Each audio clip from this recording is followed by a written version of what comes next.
Assalamualaikum warahmatullahi wabarakatuh. Perkenalkan, nama saya Lipat Mala. Saya dari S1 Konversi Keperawatan Universitas Aisyah Sewu. Di sini saya dan rekan saya akan menjelaskan tentang sistem respirasi. Atau bisa disebut juga dengan respirasi, yang dapat didefinisikan sebagai sebuah proses pengambilan oksigen dan pelepasan karbohidrat dan penggunaan energi yang ada di dalam tubuh. Ketika manusia bernapas, berarti sedangkan terjadi proses masuknya oksigen ke dalam tubuh dan pelepasan karbon dioksida keluar tubuh. Pertukaran antara oksigen dan karbon dioksida tersebut terjadi di dalam darah manusia. Manusia yang memiliki pernapasan yang normal ditandai dengan bernapas sebanyak 12 sampai dengan 20 kali. Di sini saya akan menjelaskan jenis respirasi. Yang pertama ada respirasi internal, yang kedua ada respirasi eksternal. Yang pertama respirasi internal, yaitu proses pernapasan internal terjadi pada sel-sel tubuh manusia dan tumbuhan. Yang kedua respirasi eksternal, yaitu pertukaran gas yang kemudian terjadi dalam paru-paru atau sering juga disebut dengan pernapasan. Di sini saya akan menjelaskan tentang hidung. Hidung ini adalah salah satu alat indera di mana di bagian atas hidung ini terdapat serabut saraf atau bisa kita sebut dengan olfaktori, serabut saraf pembau. Di bagian ujung serabut saraf pembau ini tempat untuk menuju ke bagian otak. Nah, pada serabut saraf pembau ini terdapat silia-silia atau rambut hidung.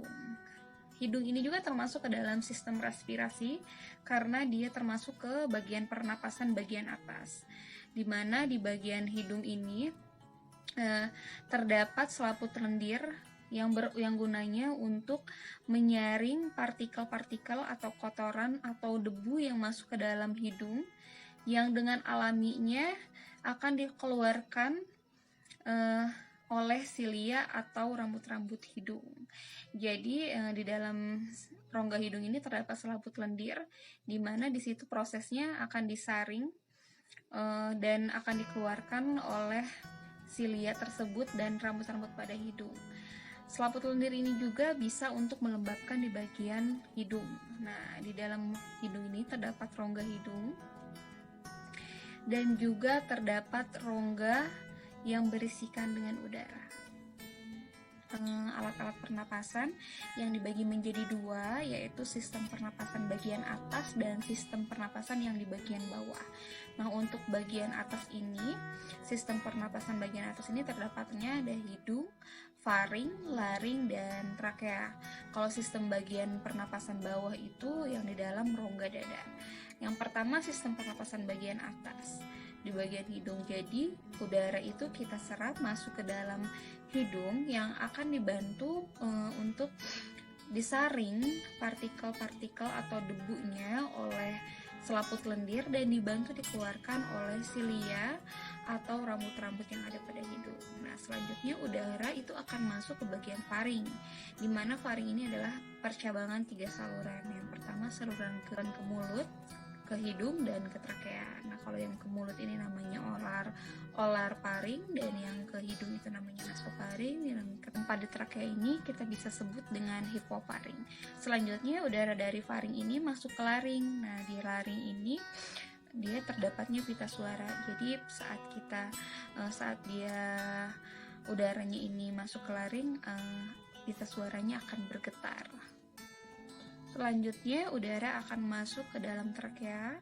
Nah, dari trakea ini seperti pipa memanjang dari bagian leher hingga ke bagian dada.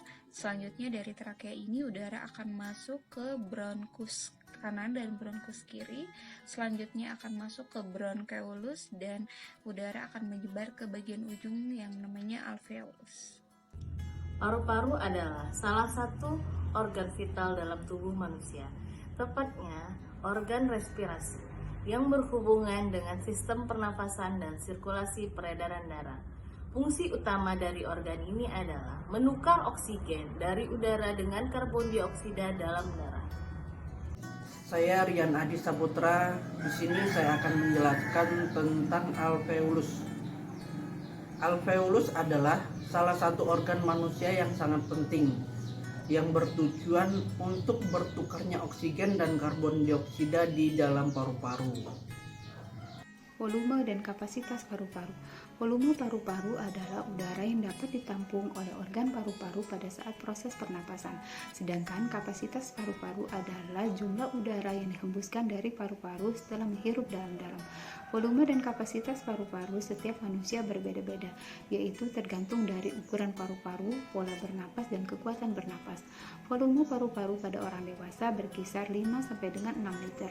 Volume paru-paru terdiri dari volume tidal, volume cadangan inspirasi, volume cadangan ekspirasi, dan volume residu.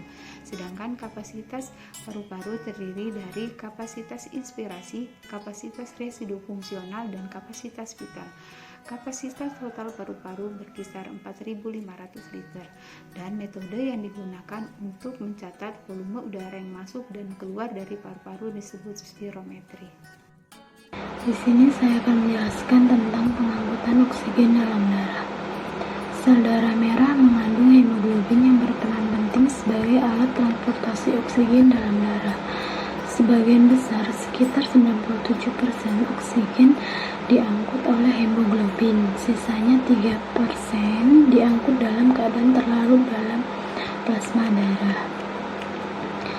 Bagaimana sih proses pengangkutan oksigen dalam darah? Pada alveolus, proses pengangkutan oksigen dalam tubuh dilakukan oleh hemoglobin atau yang disebut dengan Hb dan plasma darah. Sebagian besar oksigen diangkut oleh hemoglobin dalam bentuk oksihemoglobin yang tersimpan dalam otot, dan ada satu lagi oksihemoglobin yang tersimpan dalam eritrosit.